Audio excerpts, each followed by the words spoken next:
Okay, since I have my wheel apart to change the hangers, I'm waiting for a couple of things to come in. So I thought I'll show you something.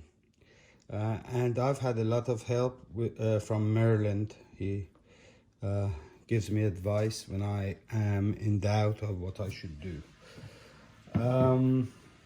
Okay, to take the hob off, basically you have all these bolts going around, and they do all have Loctite on them somewhat. So anyway, you remove all the bolts, and for some reason I'm anal, so I don't know whether it makes any difference or not, but even taking the bolts off, I kind of crisscross. And then after you take it off, you have to pull this guy off. And what I used, you can use very fine flathead, but I used a couple of my knives. They were the thinnest flat surface I could find. And then you have to do it evenly. If you pull on this side, then it's going to fight you. So you want to just work your way around it gently from both sides, and then it will pop off. But if you pry it from one side, then it's going to fight you. So you want to bring it up level. And once you've done that, again, I mark the hole. So I put it back exactly the same way. You don't have to, but I'm half anal. Then once you take it off, basically that's it. If you want to change the bearing, then Murland did a video on how to change bearing.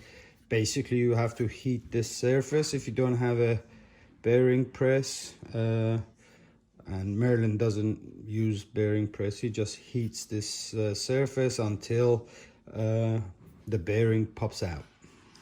I'm not going to do that right now. I don't need to change the bearings. They're still good.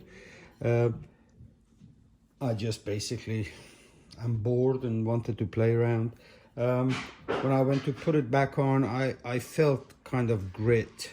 So I cleaned this surface and this surface. And once you clean it well, then you just want to put a thin film of lube. I'm using my dirt bike Yamaha racing lube grease. So you put a thin film. I just use this, and then I just spread it. Try not to get any in here. I will get that goob off. You put a thin film, and that's it. Then you put it all back together, and there you have it. Now also, again, as per Murland, water gets in here and then just sits there because it is deeper than this lip, so it doesn't come out. So what Murland has done, he drops the bearing, and then he drills holes without drilling into the lip where the bearing sits. Again, he's done a video, so you mustn't drill into that lip. He has drilled, and they're all at certain angle. It's not if you're not comfortable, I wouldn't do it, but he's drilled 16 holes, and that allows the water to get out, water and muck.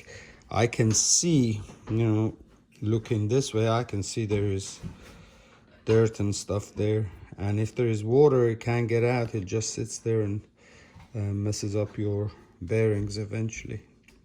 So anyway, I keep jumping from branch to branch. I get sidetracked easily. So you put this thin film of grease and then you put it back on, and that's it. So this is the hollow bore motor. For our application, in my opinion, is much better than the old style motor. People who badmouth the hollow bore motor are getting confused. The hollow bore motor in itself has no problem. It's these bearings that they have used that is probably the tolerances aren't what they should be, so hence you have the problem.